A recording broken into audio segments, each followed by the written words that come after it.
Hello, everybody. It's going to be lonely, just me. Nobody else is joining me. Nobody cares about Enovix.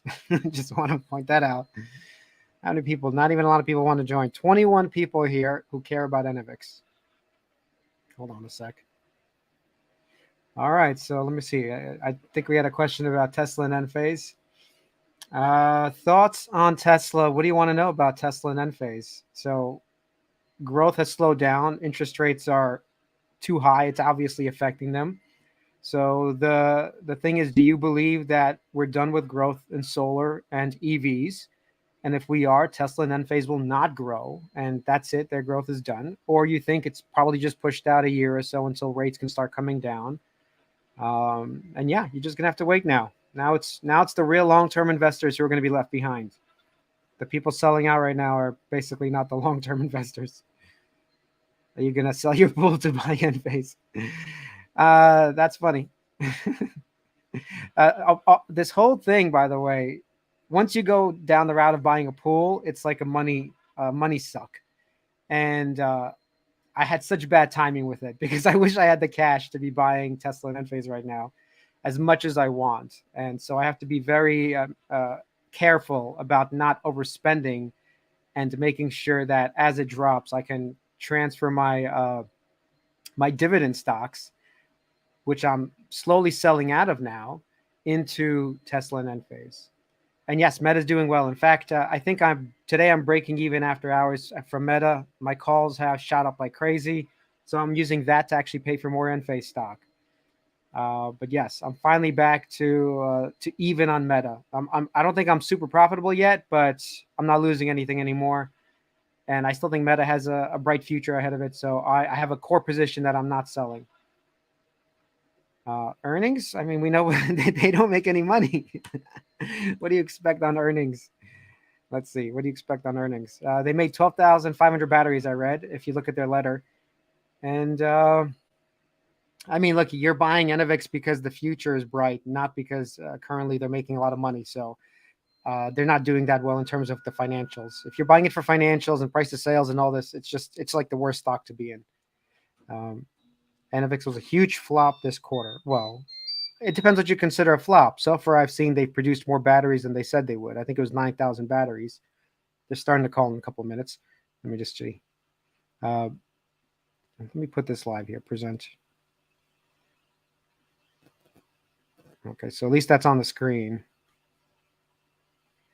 So I don't know what people are. If you're buying Enovix, it's because you're thinking about 2025. You're thinking about that they can produce hundreds of thousands, millions of these things, and because 12,500, that's nothing. I mean, like that doesn't mean anything.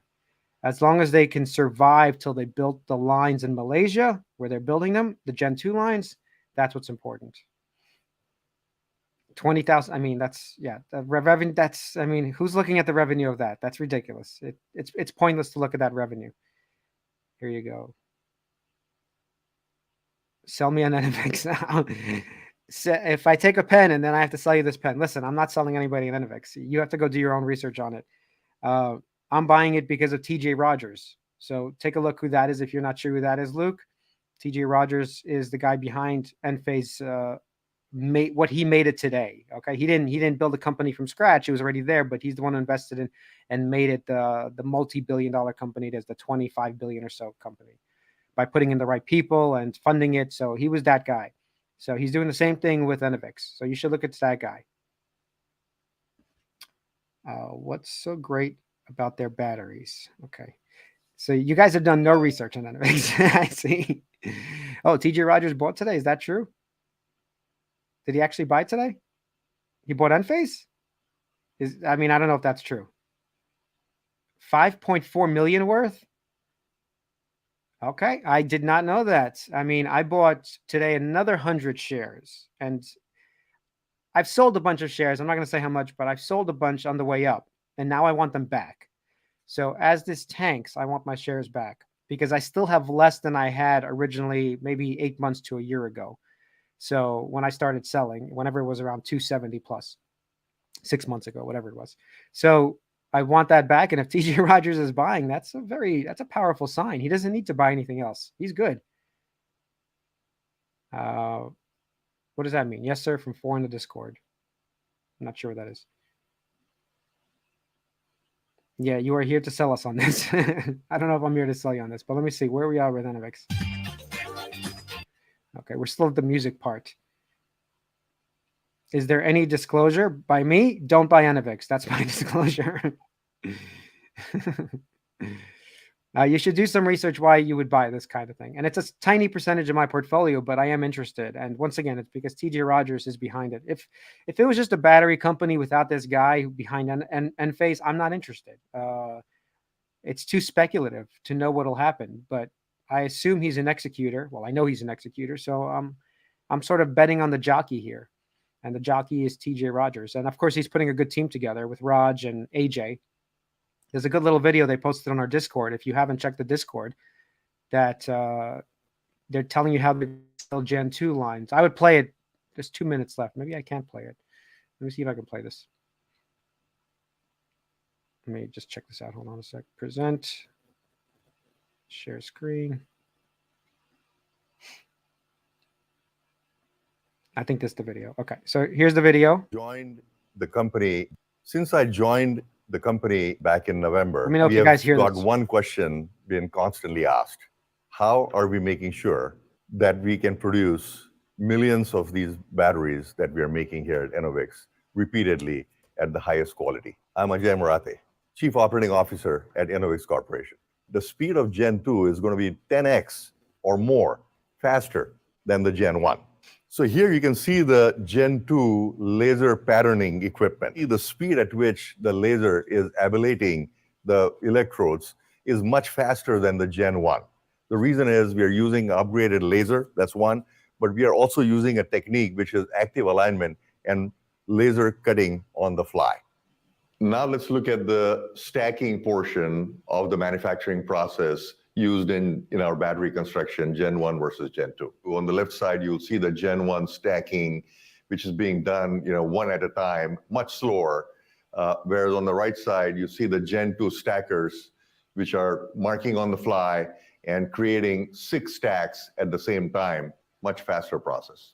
Throughout my semiconductor career of more than 35 years, I've dealt with tolerances around 5 microns. Here you can see on the left a picture of a stacked die, whereas in the Enovix construction of the battery, it's a lot more forgiving, in the neighborhood of 50 micron tolerances. So something much more easier to deal with. I'm totally excited and confident that we're going to do this ramp very quickly next year using the Gen 2 equipment. Okay, that was the video. I think let me see if the conference call is starting. Share this tab instead. Okay, so you guys should see that. Let me see what they're...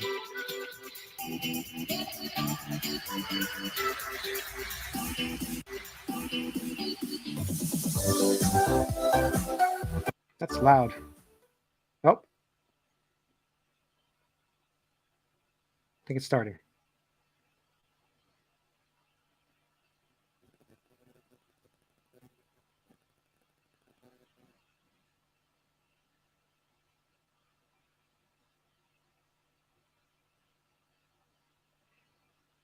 I don't hear anything.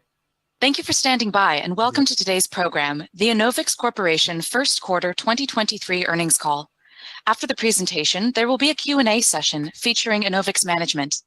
With that, I'd like to turn it over to your host for today's program, Charles Anderson, Senior Vice President of Investor Relations and Corporate Strategy. Please go ahead, sir.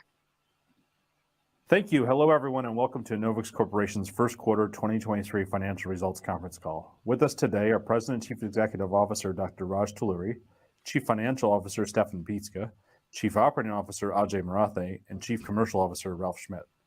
Raj will give an overview and then we'll take your questions. After the Q&A session, we'll conclude the call. Before we continue, let me kindly remind you that we released our First Quarter 2023 shareholder letter after the market closed today. It's available on our website at ir.enovix.com. A replay of this video call will be available later today on the Investor Relations page of our website. Please note that the shareholder letter, press release, and this conference call all contain forward-looking statements that are subject to risks and uncertainties. These forward-looking statements are based on our current expectations and may differ materially from actual future events or results due to a variety of factors. For a discussion of factors that could affect our future financial results and business, Please refer to the disclosure in today's shareholder letter and our filings with the Securities and Exchange Commission. All our statements are made as of today, April 26, 2023, based on information currently available to us.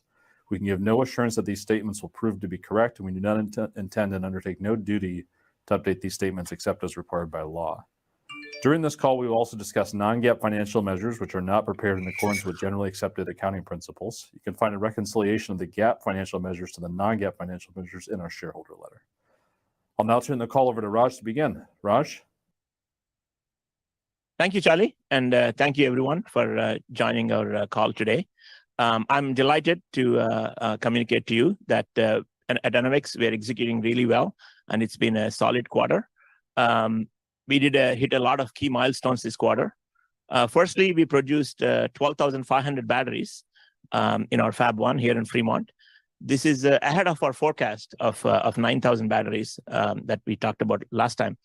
Now, we also completed a rigorous design approval of our Gen 2 auto line, and we did this ahead of schedule. We completed the purchase orders for both the high volume Gen 2 auto line and also the Agility line, which we will use for sampling our customers for qualifying their products. Now, we also chose a site in Malaysia for our Fab 2, and we did this also ahead of schedule. Now, I'm super excited also to tell you that we hired a leadership team there and 25 engineers already. And we see a path for non-dilutive financing of our first production line. Now, I'll expand on that in a moment, as we go through the presentation. Then after the quarter, we closed a $172.5 million convertible debenture, which is intended to fund our Gen 2, 2, 3, and 4 auto lines. We did it at a very minimum dilution to our shareholders. Super excited by that offering that we closed. Lastly, this quarter, we made a number of leadership additions. I'm very excited by some really strong people that joined our teams from our previous associations. And now I believe we are totally set up to scale. Now, we're already seeing the impact of the people that we have hired with strong progress in all our R&D programs and also in the manufacturing that we're making. Now, format-wise, I really wanted to cover 2 topics today, and then we'll have into Q&A and answer any questions you have. Firstly, in the last 3 months that I've been here, I received most number of questions about 2 things, and I'm going to get to those. The first question was that I've received many times is, why do we believe that our Gen 2 line will be successful and we'll be able to produce millions of batteries and do high volume manufacturing, given that we had some early missteps of our Gen 1 production line? So I'm going to talk about that now. Now, I've been here a little over 3 months, and Ajay has been here about 5. And I can tell you, both Ajay and I have tremendous experience for many, many decades in semiconductor industry. And drawing from that, we've come to the conclusion after looking at our manufacturing, at Enovix manufacturing process, that these can absolutely scale. And actually, they have some inherent advantages, even to making chips. And I'll tell you why here in a few minutes. Now, in semiconductors, if you look at manufacturing chips, really there are 2 processes. There's a front-end process and the back-end process. The front-end process is where you make the wafer fabrication, which is a very complicated process where we use very expensive machines to make the wafers. Then there's a back-end process, which is basically assembly and test. Here you take the dies that are cut into small pieces and the small dies, and then you put them in a package. The front end is deep submicron manufacturing, and the back-end process is actually a lot more forgiving. Here, the mechanical tolerances to which we have to do are actually in single-digit microns. Now, if you apply that analogy of semiconductor manufacturing to how Enovix makes batteries, the front-end process of the semiconductor manufacturing is very similar to the materials that go into the battery. These are the anodes and the cathodes and the electrolytes and so on. Now, we at Enovix don't manufacture those. We actually buy them from the best suppliers in the world. They come in big rolls of coated electrodes. What we do then is we laser pattern them, we stack them, apply mechanical constraint, and that is really similar to the back-end process in semiconductors. Now, there's one big difference. The tolerances to which we have to make these batteries, the tolerances to which we have to design our machines and execute this manufacturing, is in the 50 microns range. As I mentioned, in back-end semiconductors, typically this is in the 5 microns range. So that's kind of a long way of saying it's an order of magnitude simpler problem in mechanical tolerancing. This is why Ajay and I believe is absolutely we'll be able to do this and we'll be able to manufacture at scale. Now, that's the best point I've ever heard about this. Is what you're seeing in the operational improvements that you're seeing from us. You can see how we're executing on Fab 1, continuing to produce thousands of batteries. And we're also hitting all the key milestones on getting the Gen 2 up and running. Now, Gen 2 compared to Gen 1 is really all about adding speed and automation and parallelism so that we can handle more tasks at once. To give you all a feel for what Gen 2 looks like compared to Gen 1, we made a short video where Ajay describes how this works. And there's a link to the video in the shareholder letter that you received. And it shows you Ajay presenting side by side how these work of Gen 1 and Gen 2 machines. I'd encourage all of you to please click on that and take a look at that. It's a short video, but it does really illustrate the point that I'm trying to make here. Now, what is this advantage that Enovix batteries have compared to semiconductors? One of the aha moments for me in the last quarter, since I've been here at Enovix, is realizing that we can produce higher density and much better capacity batteries with the longer cycle life without having to change our manufacturing process. Now, this is actually very important to understand. Now, in my experience in semiconductors, let's say you wanted to make a higher performance processor or a higher density memory, you pretty much most of the time have to buy brand new machines and go from one process node to the other. And again, these are deep submicron lithography machines that cost hundreds of millions of dollars. And sometimes the fab has to be kind of upgraded and rebuilt to really house these machines. What we find at Enovix is that the manufacturing lines we're building, since they're akin to the back-end manufacturer, as we make advances in getting better electrodes, better cathodes, better silicon-based anodes, better electrolytes, which we have, our electrochemists are working on sourcing them and making experiments with them. We can use the exact same machines that we are building to make those batteries.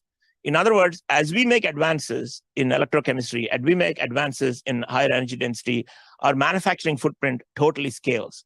It's not like we have to build completely new batteries in new manufacturing facilities every time you want to improve the energy density.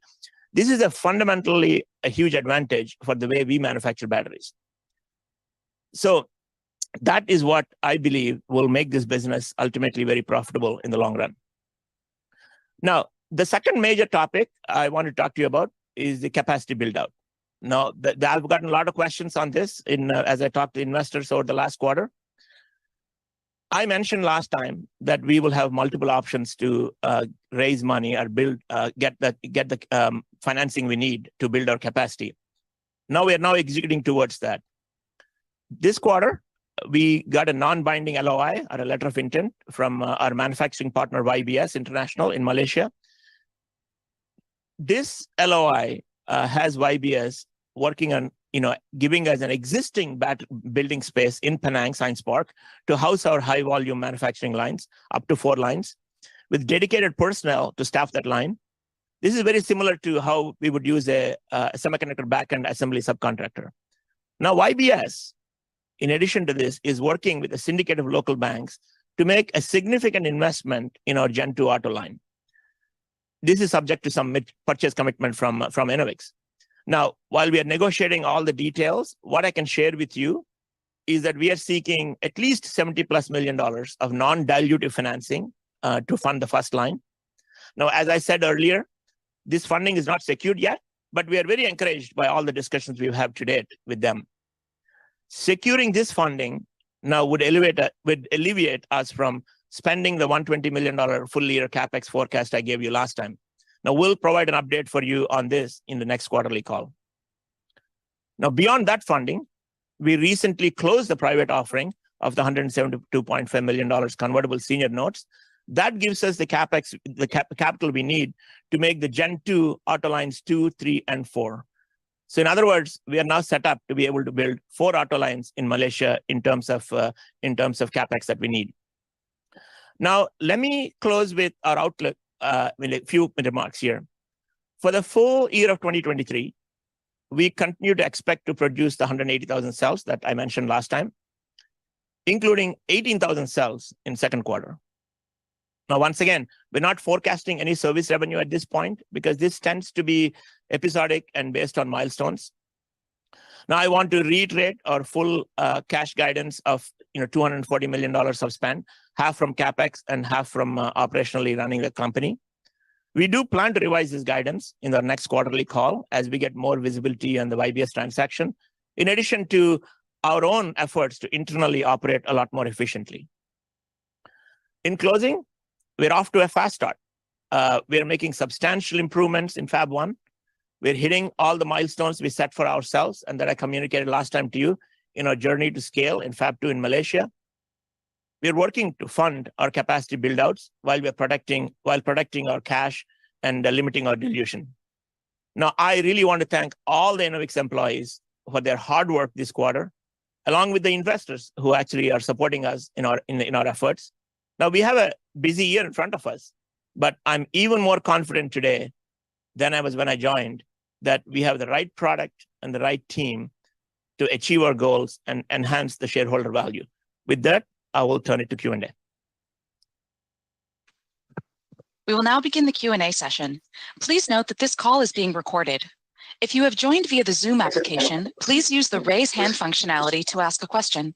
If you have joined via the audio line, please press *9. Questions will be answered in the order they are received. Please ask one question and one follow-up question at most. We will now pause a moment to assemble the queue. Our first question comes from Bill Peterson from JP Morgan. Yeah, hi, thanks for taking my question. I noticed you said you sampled to 106 customers. I don't recall what the number was in the fourth quarter or even if you stated it, but I looked back and it was like 25 in the third quarter of last year. So I guess based off that, how many are customers do you have qualified? How many do you expect to be qualified later this year? And I guess how many of you waiting for post, I guess, line 2 readiness before the qualification would be finished? Yeah, absolutely. The question is about customers and customer sampling and qualification. I think Ralph is on the call and he's closest to this. So Ralph, if you want to take that. Yeah, thank you for the question. So yes, we've seen even a bigger acceleration of the number of customers looking at our product and evaluating the technology. We haven't laid out the exact numbers as you asked for them, Bill. But as you saw in the release, both the active and the design category that we have in our funnel has increased to about $718 million. All the cells we've been shipping over the last few quarters are now in qualification and take numerous quarters till those qualifications are done. But we're still on schedule exactly how we thought that in the back half of this year, we'll start seeing customers put products into the market with our batteries in them. Okay, thanks for that. My follow-up question is related to new product development and somewhat related to the prior question.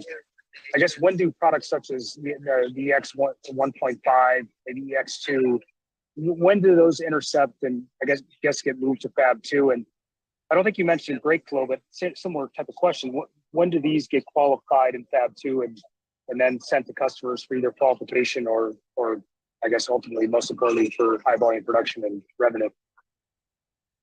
Yeah, sure. I can talk about that. As I mentioned, in my opening remarks, it's really exciting our manufacturing strategy that we can continue to improve our process technology and continue to improve the energy density with, as some of you may or may not know, EX1, EX1.5, EX2 are our various, recipes or process technologies that actually improve the energy density and cycle life and so on.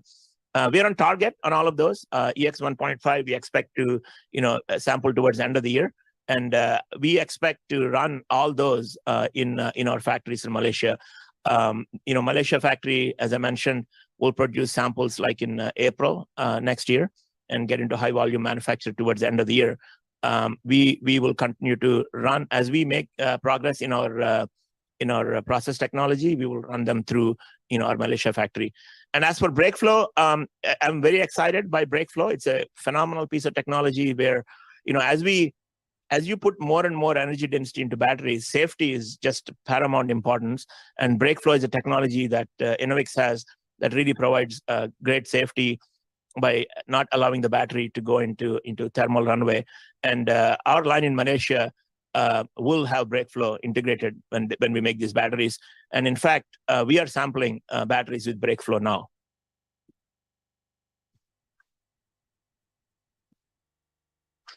Thanks. Our next question comes from Colin Rush from Oppenheimer. Please go ahead. Thanks so much, guys. Separate from the engagement and design activity, can you speak to the incremental specificity that you've been able to gain on customer needs and adequacy of the current product roadmap to meet those needs as you've gone through the last, call it 4 months or so? Yeah, I'll make a few comments, and again, I'll ask Ralph to comment on this because he's just a lot closer to it. One thing I found as I visited a lot of customers, as I been spending more and more time here, and as you guys know, the customers we are now talking to are the same customers that I've shipped for many, many years when I was at TI and Qualcomm and Micron and so on. I've got solid feedback from many of them that the battery technology that we have is superior and it produces higher energy density than anything they have today. Now the requirements we're getting are actually a lot more specific. I didn't mention that we hired more people. I hired Samira, who's actually used to work at Qualcomm before, who's the head of products reporting to me. Now she's able to, along with Ralph and his team, meet the customers and get more precise requirements on how is the battery charged, for example, what voltage is it charged at, what are the different waveforms that are used to charging, cycle life versus energy density trade-off, getting more specific on the shape and size of the batteries that fit in wearables versus computers versus phones. So we are getting a lot more detailed, specific requirements. That is really helping us, drive a much stronger product roadmap. Ralph, if you want to add more to it, please do. Yeah, I think you covered it well, but what I'll say is our expectations has been that the current technology that we have in the line that we're running is really meant to be targeted towards the IoT space and the wearable products. And so we're very, very well aligned with that because we're way down the path. The other markets that Raj mentioned, both mobile and laptop, we've been engaged for multiple, almost years at this point with those customers and have their needs as well and their requirements. And, we continue to add, or slightly change things as we move forward to better address, those market requirements. But it's still the same strategy, and we're very well aligned with the market needs in each of those kind of, in different stages. Wearables were frankly, close to the production stage. Mobile and laptops are just after that. Yeah, maybe just add a little Excellent. bit more to that. Maybe I'll just add a little bit more to that. The fact that we're able to sample and give a lot more batteries now is really helping us get much better feedback too, because now they're running hundreds of, they have hundreds of batteries from us that they're testing. So the feedback is just much, much more, much stronger. So it's so important to be able to make these batteries now and sample customers.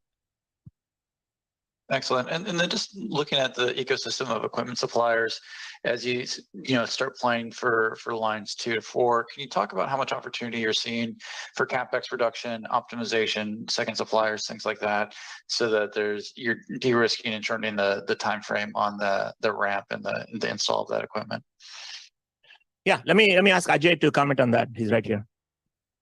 Okay, so very good question indeed, actually. As we start our ramp, as we go into higher volume production, even here in Fab 1 in Q3, Q4, we have a lot of second sources lined up under qualification right now, but that's just for the 180,000 batteries. But going forward for the Malaysia factory, we have yet, big list of second, third sources, which we have lined up actually. which we will be qualifying, going through a rigorous qualification process. And then for equipment, you mentioned equipment as well.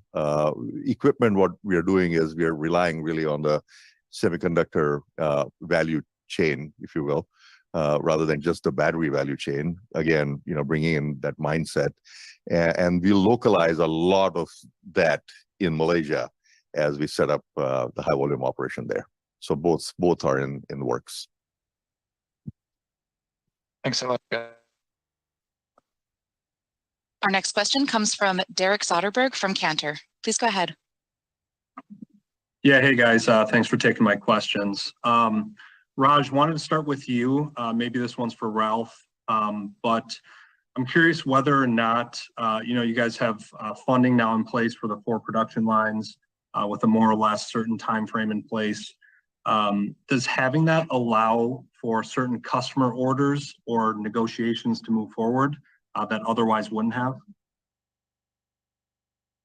I think what actually has always been, in the path of customer orders has been, getting enough samples for them to qualify, getting them to be able to test it and say, yes, it looks good in our product, and then getting feedback from them on, on the right sizes of the batteries, right dimensions, if you will, and that's really been what's in the critical path. And again, that. As I mentioned, we have the agility line coming in November, December, is when we'll be able to sample them. Then we get samples from our high volume manufacturing line in April, and that'll go through the process of qualification of our customers. And we expect those products to go to manufacture late 24 and through 25. So in that sense, that's really the timeline that we've laid out. This fundraise and getting the capital is for us to make sure that we are ready and we have the funding in place to meet that rather than accelerate anything else. The timeline will be the natural order of things. Got it. That's helpful. And then as my follow-up, Stefan, you guys have put out a range of estimates for battery production off the 4 lines. You've got an agreement with your manufacturing partner. I'm wondering if you can update us on how we should think about the long-term outlook. Derek, thanks for we will don't think it changed on range outlook. I think the 50% high profitable status we are aiming for. Yeah, just add a little bit more color to that. If and I mentioned this last time, I think it's worth mentioning it again. Because I get this question quite often, and I want to add a little color. The cost of the battery, 60 to 70% is actually in the materials. I think that's important to understand. And as Ajay mentioned, as we get multi-sourcing in place, as we get to scale where we're making millions of batteries, we see that cost coming down. The cost of the constraint we add on top of that is actually a small piece of it, but with local manufacturing capability in Malaysia and so on, we'll bring that cost down too. And another very important thing, I think, for everyone to see, as I mentioned in my talk, is that the factories we're building will last for quite a long time because we can amortize those over millions of batteries because it is like the back-end and test. And I've seen people run the back-end as test machines for 10 years even. So it's important to understand that this will be a profitable business. And as Stefan said, we're not changing our outlook on that. It's just really a question of getting to scale. Great. Thanks, guys. Our next question comes from Gabe Dowd from Cowen. Please go ahead. Thanks, hey everybody. Thanks for all the remarks so far. Maybe just going back to the mobile phone and laptop batteries. You noted in the shareholder letter, the focus or go-to-market strategy for majority of this year and next year is on the wearable side and the IoT market. So just curious, when could we expect first revenue being generated by mobile phone and laptop batteries? And could you just remind us where we are on the tech roadmap in terms of cycle life? I think maybe the larger phone and laptop batteries had higher cycle life requirements. Yeah. So I think the most important thing to remember here is the timeline, which I laid out, which is we will get samples end of this year from our agility line in the right form factor, because the current batteries we make don't fit into laptops or phones in form factor. And the small ones and the big ones that we make, they really fit in the IoT space. As we make the batteries that are more specific to phones and laptops, we will get that capability by end of this year, and sampling again in April next year. and then starts the process for our customers to actually start validating them in their own product lines, in their own phones and laptops and so on. That'll take us through, that'll be end of next year. And 25 is when we expect to see revenue from those kind of high volume applications, because that's the time it takes to actually make these batteries in the right form and get the validation and get the qualification from our customers. Now, we will continue to improve our energy density. We'll continue to improve our cycle life, and that will naturally intersect with the latest technology we have in 25 when they get to production.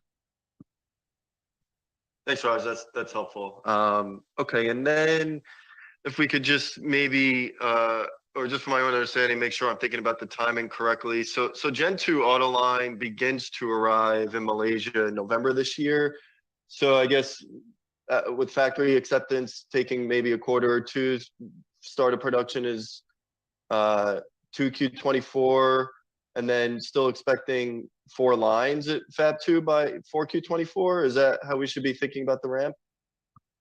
No, the way I mentioned that is we ordered 1 line, and that's the line that will be there. As you said, actually the first 2 pieces, we ordered 1 line, but we ordered one part of that line in twice. So what is called the agility line, which will come here to Fremont in November, December, and the same stuff will go to Malaysia too. The agility line here will help us sample our customers with custom sized batteries. Meanwhile, the Malaysia build out happens in parallelly. And the Malaysia build out happens in such a way that April next year, we'll be able to get samples in the Malaysia line. Now, we only commented on building 1 line through 24. We have the ability to build more now that we have the CapEx stuff sorted out. But we will pull the trigger on those as and when we see the right customer demand come in. And the most important thing in running a manufacturing company is to match the supply and the demand. And as the customer qualifications progress, we'll have better and better visibility into when to build that. Now, the one thing that Ajay and team have done is to make sure that the facility that we are doing in Malaysia with YBS has the ability to host all 4 lines and has the facilitization to run them.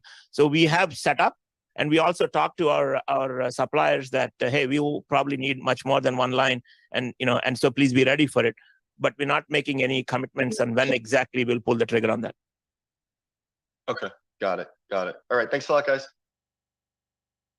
Our next question comes from Alex Potter from Piper Sandler. Perfect. Thanks very much, guys. So I had a question, regardless of how long it takes to ramp. I guess once we're up and fully scaled in Malaysia, I know that there is some nuance here about what exactly a quote unquote unit is, but in the shareholder letter from today, you mentioned between 38 million and 75 million batteries per year in the aggregate coming out of Fab 2 in Malaysia.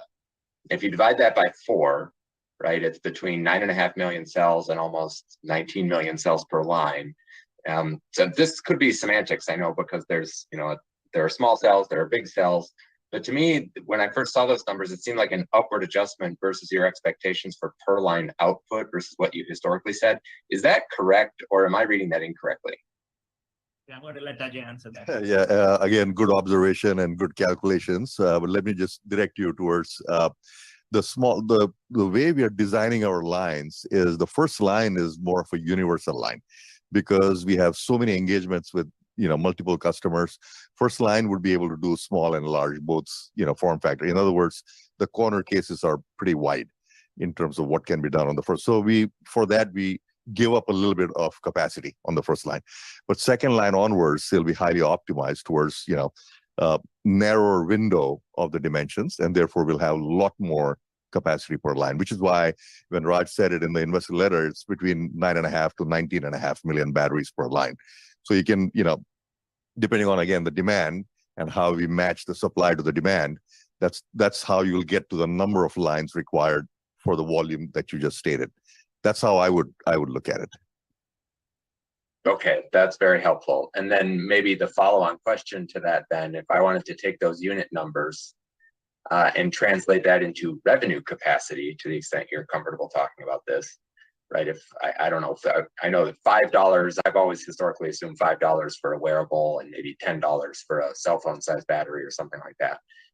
Could you take those $5 to $10 unit ASPs and multiply it by the range of those unit numbers and get to something in the neighborhood of 375, 380 million of annual revenue capacity out of Fab 2? Is that in the ballpark? Yeah, that's a good first order approximation. Again, it just depends on which ones we sell how much, but that's a good first order approximation. Very good. I appreciate it. Thanks a lot, guys. Our next question comes from Gus Richard from Northland Capital Markets. Please go ahead. Yes, thanks for taking my questions. What run rate do you have to hit in manufacturing before one of your customers commits to production? It's not that simple as run rate. That's not the only factor that decides. I think the most important thing for our customers is that we be able to, let me remind a little bit. There's a lot of customers today that are actually, Ralph is sampling, that are comfortable going to production with our small cells and big cells, and we'll see revenue from them this year and next year. So in that sense, we already have customers who are comfortable going to production with what we're producing. The key was to give them enough samples and show that we have enough backlog, enough inventory that we can actually meet their demand as they start ramping the product. Now, it depends on the volume of the product. If the product goes in millions of units, we clearly don't have the capacity this year. But next year, we aim to be able to produce millions of units. So I think then customers are more comfortable. So it really, large volume customers are more comfortable. So it really depends upon the run rate of a particular product, right? If the product run rate is in the millions, we need to have that capability. If it's the tens of thousands, we are ready today. So that's kind of like how I look at it. And the other variable is we need to give them the battery in the right form factor and shape that they can test it in the product that they're putting it in to be able to say, okay, you know what, I think we should go with this, right? Those are the two big variables. Okay, I got it. And then, in the first half, you're going to produce 30K batteries, if I can add two numbers together. And for the full year, you can do 180K batteries. It's a pretty big jump in the second half. Could you just talk about what's going to accelerate that volume, just so what needs to happen? Great question. Yeah, I'll have Ajay comment on that. He lives it every day. Absolutely. Again, a very good question. And yes, as you saw in the Q1, we did 12,500. We're saying we'll do 18,000 in Q2, the quarter we're in already. And the ramp is pretty steep. The ramp is driven mostly, and the confidence that we are going to get there to that ramp is driven by a couple of things, right? One is the yields. And while we don't talk in detail about our yields, which, nobody really, announces their yields, all I can say is we're making significant improvements in yields throughout the year. And it is, the proof points are, sort of behind us, so that gives us confidence about second half. That's one. Second is the uptime and mean time between failures of the equipment, right? So essentially, is the equipment getting a little bit more predictable? And both those things, we are making good, solid progress day after day after day, which is what is giving us. So between now and end of the year, we feel very, very strong that our assumptions are actually fairly accurate, and we are going to do the 180,000. Got it. Thanks so much. Our next question comes from George Gianarikas from Canaccord. Hey, everyone. Thanks for taking my question. I'd like to ask about the slides that TJ presented in January that talked about, they had red, yellow, and green in terms of just the issues that were need to be fixed going from Gen 1 to Gen 2. Some of those included, like I see a red line here for bus bar insert, slot fill, and I'm curious if there's any update on any progress that you've made in turning those reds to yellows and those yellows to greens. Thank you. Yeah, I'll give a high level color. We made significant progress on those. And in fact, I was looking back at that presentation the other day when someone asked me a question, and we're actually on track to almost everything that was said there. And that's the reason why we were able to get the approval to make the purchase order for the Gen 2 equipment, because we made solid progress in each of those. And so I think clearly the team has worked really hard. Ajay, with all his experience and the team he's brought in, were able to solve most of those issues. So we feel pretty confident about that. Ajay, anything else you want to add? Yeah, just very quickly, the way we kind of test that, are we making progress? Are we solving real root causes of what was stopping us from, feeling a whole lot more confident? What we're doing is we're building proofs of concept, right? We introduced that last time in the January 3rd meeting called the POCs. There are several POCs in upwards of 36 POCs, which were in motion all the way from literally January 4th until yesterday. I can give you the update. Yeah, most all those POCs are doing extremely well, showing us that whatever we have assumed to confirm the UPH that we're expecting are all being met. So that's how we progress. It's a pretty rigorous way of approving the next step and the next step, et cetera, in the approval cycle, as Raj mentioned. So we are feeling pretty good after the POCs.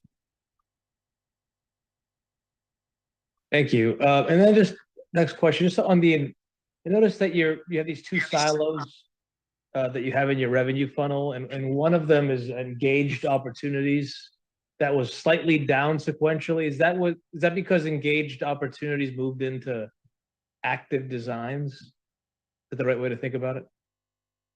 Yeah, Ralph, you want to take that? That's kind of my understanding, but Ralph can comment.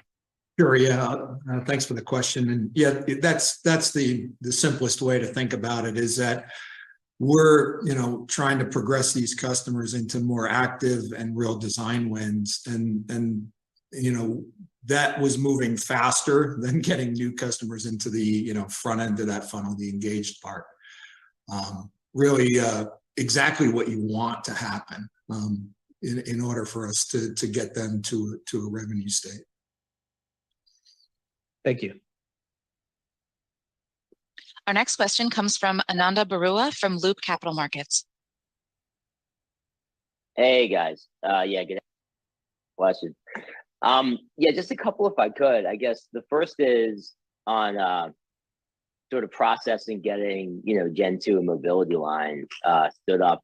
Will you be giving us any updates on equipment delivery and any updates kind of through the year on the way to getting them to where you want to be around particular metrics or anything of that nature? And then I have a quick follow-up. Thanks. Yeah, we will continue to give you updates in these meetings as we move forward on the different stages and where that is. I think the next big milestone for us is the factory acceptance test, which will come up like in August, I believe. And then after that, we'll have site acceptance when it actually be delivered to our site. So we'll give you updates on both those milestones. But so far, we are very pleased with the progress. And, we get our teams are visiting our suppliers. The suppliers come here. Ajay and I see this all the time. Even yesterday, I saw a video of one of our Gen 2 machines, the newest one working. It's pretty exciting to see the progress being made by the team. Awesome, Raj. Thanks. That's helpful. Yeah, we look forward to that. And then I guess the follow-up question is, how would you like us to think about, incremental capacity? I know you just got Malaysia, right, in place, and you're just starting to get just get the purchase orders in, waiting for the equipment. But I'm sure we'll start all getting asked as we move forward about incremental capacity plans, and at some point incremental funding plans, like that. So anything you can help us out with context wise around that, we'd be grateful. Thanks. Yeah, as I mentioned, I have a lot of experience in high volume manufacturing businesses. So the most important thing is to make sure your supply and demand are tied out, and you don't have too much supply or too little supply, and it's aligned with demand, which takes a lot of planning, by the way. It takes a lot of planning in the demand side with the customers, a lot of planning in when we order the equipment, what are the long lead time ones, and facilitization. So it's a complex problem. Both Ajay and I have a lot of experience running this. So the way we're going to do this is first, we secured the funds to make sure that we have the capability. The second, to buy them as we need them. Second thing, and we secured the site, and we're in the middle of getting the facilitization done with our partner. And then we give heads up to our suppliers on when they need to come. And then we start sampling our customers. And, like I said, we are set up for the first 4 lines now. And as we get to that stage, we will see the progress in the next couple of years, both on the customer side and both on how our machines are running. And we will continue to optimize the machines, and we'll continue to look to how to expand beyond those 4 as the demand shows up. Okay, great. That's great. I appreciate it. Thanks a lot. As a reminder, if you'd like to ask a question, you may use the raise hand button at the bottom of your Zoom application, or if you've joined us by phone, by dialing *9. Our next question will come from Mark Cohodes from Alder Lane.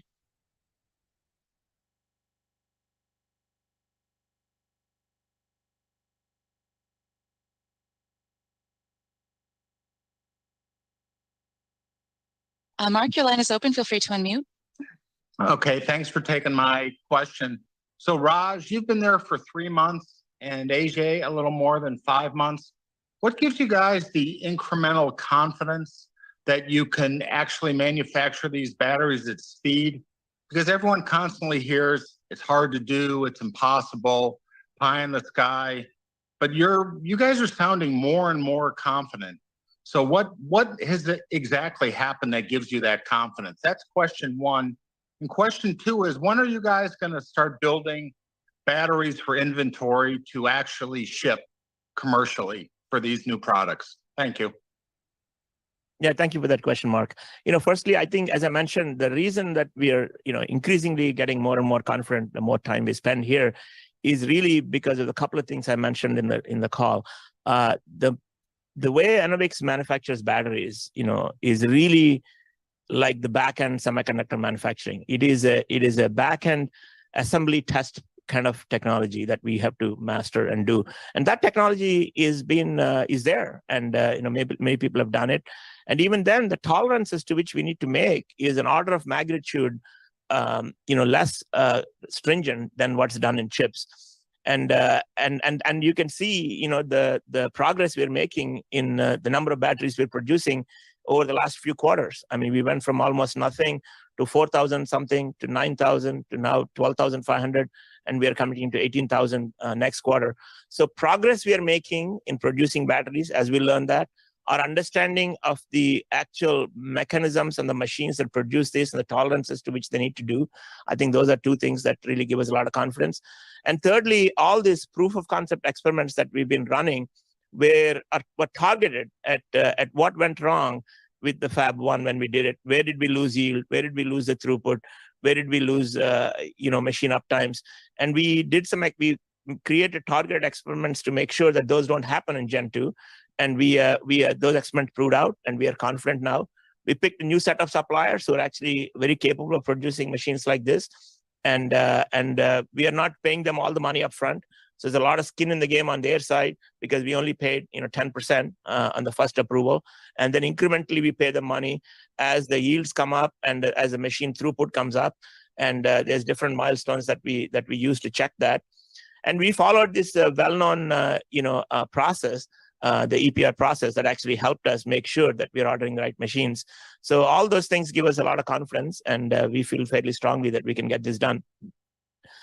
And as for your second question on inventory, we are now building. As you know, in this kind of consumer electronics markets, when you start giving units to customers, they want to make sure that if their product is successful, we have the supply to be able to support them.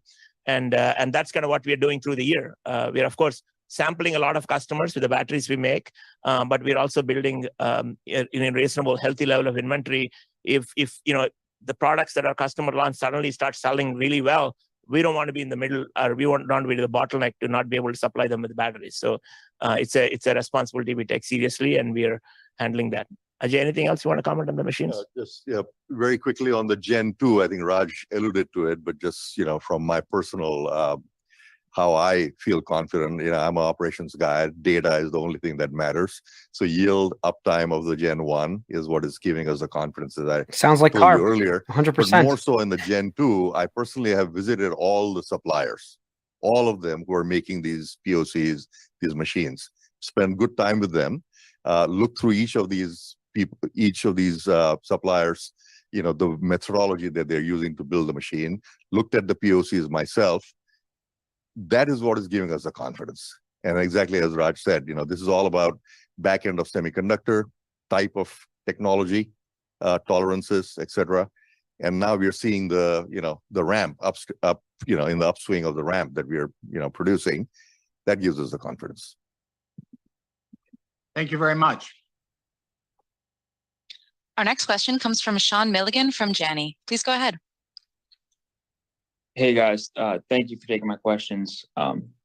First, I get asked a lot about, who is YBS and what is the background there. And so I know you touched on it earlier, Raj, and that they're used a lot in back end, semi-processing, but can you kind of maybe touch a little bit more on kind of how that relationship came to be about and what gives you confidence in YBS's ability to execute on financing? Yeah, so a couple of things. Look, I think if you look at Southeast Asia, there's a lot of contract manufacturers, and we, Ajay has decades of experience in Malaysia, and I came from Micron that built the last factory in Malaysia on assembly test of SSDs.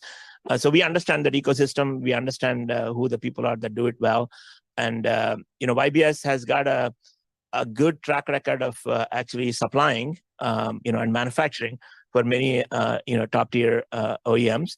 And they have that capability, and again, they have the strong connections to the key people in Malaysia. And Ajay visited them, and they came here. We talked to them, and they're a solid company, and we feel very strongly that they will be successful. And so we based on our experience and everything we've done, I feel very good that this will get done. And it's not something that's obvious to everybody who doesn't live in that part of the world, but we spend a lot of time in Southeast Asia, so we feel good that that'll get done. But maybe Ajay can comment a little bit more because he goes there a lot often than me. Yeah, sure. So YBS is a company I've known now actually for quite some time. They are indeed, exactly as you said, in the back-end manufacturing subcontracting business. I know the CEO and the team there, which he runs. So I've been kind of studying them actually for some time, even in my previous life. They have a very good. The uniqueness about them is they have exactly the talent that we would need to localize some of our supply, as in constraints, as in a few other mechanical things. They're really good at that. So when I localize them to, where I can make them right next door, that is when I'll get my cheapest, total cost, and cost will be reduced. So YBS brings a lot more value than just being a contract manufacturer. They're also going to help us with our ecosystem of various components that go into the battery. Okay, great. No, that's great feedback. And then my follow-up would just be, Raj, I just wanted to clarify something you said earlier, and it kind of relates to Gen 2, line 2, 3, 4, the execution on those. You mentioned that where previously I think that the conversation talked about those being there by or ordered or delivered in Malaysia by the end of next year, you were looking to line those up more with demand. Obviously, the pipeline that you have is robust. So I just wanted to clarify, is that lining up, making one all wearables to optimize margins of that line, or is it really just filling the demand funnel needs to fill to have those lines come in? Yeah, I mean, again, if that's what we want to make happen, which is pull the trigger and get them all out next year, if that's what makes most business sense, we will do that. I'm not saying we won't do that. I'm just saying, I'm just in general a more of a supply demand matching kind of guy. So the way I look at it is, we have various customers that are actually qualifying our product in IoT devices. They're qualifying it in smartphones. They're qualifying them in wearables. They're qualifying them in laptops. And when you pull the trigger on a line, you want to make sure you're pulling the trigger on the right line and that produce the right kind of batteries for the right customer. So it's not all, this is beginning of this year. It's not all absolutely clear to me which one will be the first one, which one will come next, and what time frame it will come. As you guys know, the demand for batteries in the total TAM is huge. But we just want to make sure we build the right one at the right margin, at the right thing that makes money for the company. And that's kind of where I was talking about matching supply and demand, right? Okay, great. Thank you for taking my questions. And our next question comes from Chip Moore from EF Hutton. Yeah, thanks for taking the question. I actually wanted to go back to YBS real quickly. I imagine seeing the equipment orders and the recent financing only helped them in their discussions around localized financing and tax incentives and things like that. And based on your commentary around revising CapEx next quarter, sounds like we should expect something fairly soon. So just curious, anything to bear in mind there? And then my follow-up would be, are you seeing any more interest in similar type of capital light arrangements, or is it too soon for those type of conversations? Thanks. Yeah, I didn't hear it fully well, but I think the question was on how are we feeling about YBS financing? And like I said in my prepared remarks, we talk to them constantly, and they're making good progress. It's going through the approval process that they need to go through. They're a public company, and it's going like how we thought it would. So no cause for concern on our side. We're in close contact with them. We're just going through the due diligence, and we're going through all the right steps to make sure it's done right. There are other options like that, and we thought this was the best one that we should pick now. And that's about all I want to comment at this point, is that we do have what we need for the next 4 lines with this one, once this one gets worked out. And I still reiterate the comment I made before, which is there's a lot of interest from customers, as we begin to scale these batteries, where they want a surety of supply. There's interest from other parties, like we talked about YBS and so on. And we will explore all of them. And I also mentioned that we'll be opportunistic about capital markets, and we were able to accomplish that. So I'm just continuing to execute to what I told you guys I would last quarter. Perfect. Okay. Appreciate it. Thanks. There are no further questions at this time. With that, I'd like to turn it over to Raj Talluri for closing remarks. Yeah, I really want to take just a couple of minutes to thank you all for joining in and all the great questions. Phenomenal team at Enovix. We've done really well this quarter, and we'll a lot of work ahead of us, but we are committed to executing this, and really appreciate all the support of our partners and investors to allow us to do what we are trying to do. Thank you.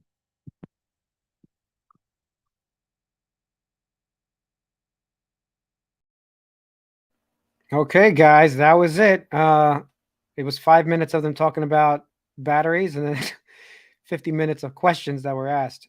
I'll just go over some notes I wrote that are important, and maybe I'll answer a couple of questions or discuss some things. But what's interesting, the fact that I showed you that little video in the beginning. So I'm reading some notes here, that they're going from making 5 micrometer chips, which are obviously difficult to make, to making 50 micrometer basically batteries, which are an order of magnitude easier in tolerances. And this is the first time I've heard this. So that's a big deal. Honestly, now it seems like much more possible that they can do this because they've dealt with the 5 micrometer instead of the 50. So that's good.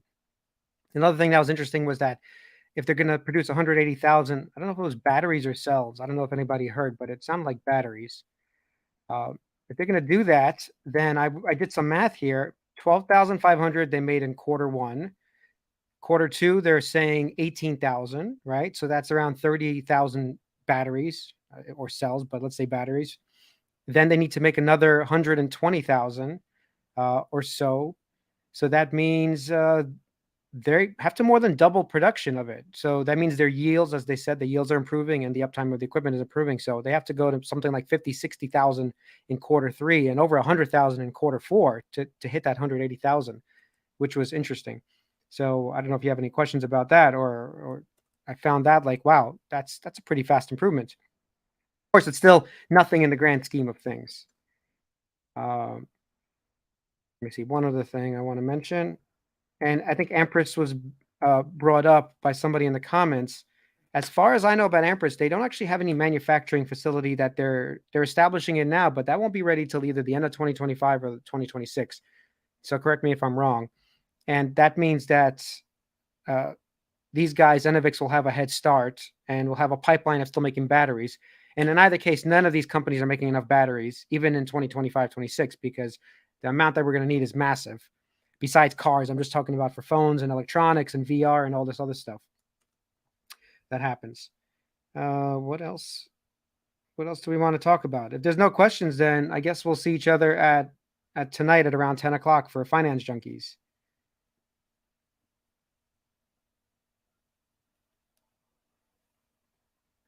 Let me know. If not, then I think, let me see, one more thing. Oh, and one other thing. Okay, I'll say one other thing. 2 other things. BrakeFlow. So BrakeFlow is apparently being incorporated at some point. I don't know if that's the first run. I didn't quite understand that. but brake flow prevents batteries from catching on fire. So does Ampress have that? I don't even know if they have that technology, even though they have a silicon anode battery. Do they have the brake flow technology or something like it, obviously? So if they don't, that's pretty good for Enovix, and that's definitely something that I'm sure they patented. And that'll be better for them to have because these batteries are getting more dangerous because they're getting more energy. And the last thing I'll mention is that it seems like each line is going to produce around 190 to 380 million per line, and there's only going to be one line next year. Maybe there's two. I don't know if they're going to ramp more, but let's say that happens and they can get around 200 million that year. Then the price of sales of a $2 billion company goes down to around 10 from like 400 or whatever it is right now. So it becomes much more reasonable that next year, at the end of the next year, hopefully, if they do make around 200 million and they have this first line pumping out batteries, who knows if it might not scale all the way. So it might not be 200 million, even if it's 100 million. So, but the price of sales immediately starts dropping and all of a sudden the valuation isn't as crazy at the end of next year. So having said that, the reason, if anyone's looking to buy this, I don't think this is a rush. This is still a spec stock at the end of the day. Let me see what you say. Your take on Enphase. Would you add? I have been adding Enphase, yes. So I've added today another 100 shares. And I won't mention every 100 shares I buy, but I'm going to be buying all the way down. And I hope my biggest buy is around $133 because it seems like it's heading in that direction. It doesn't mean it has to get there. That's why I just DCA at good prices, but it could totally go there. Will this tank tomorrow? I can't predict the future. I'm glad you guys think I can predict the future, but should this be a $5 stock? Absolutely, this should be a $5 stock. Will it be a $5 stock? I don't know. I don't think so because TJ Rogers keeps buying it whenever it hits around $8, $9, $10. So he might be keeping it higher unless we have some bigger macro events that are happening. And if tech is being sold off, then of course Enovix will get sold off with tech if it continues. Like Enphase, Enovix, Tesla, if they keep getting sold off, I could see this going under 10. Absolutely. Okay. All right. Thanks everybody for joining me, and still had a decent turnout. 60, 70 people showed up to an Enovix call. Okay. So that's pretty cool. Thanks for being here. And I'll see you tonight at 10, whoever wants to join us for Finance Junkies. All right. Bye.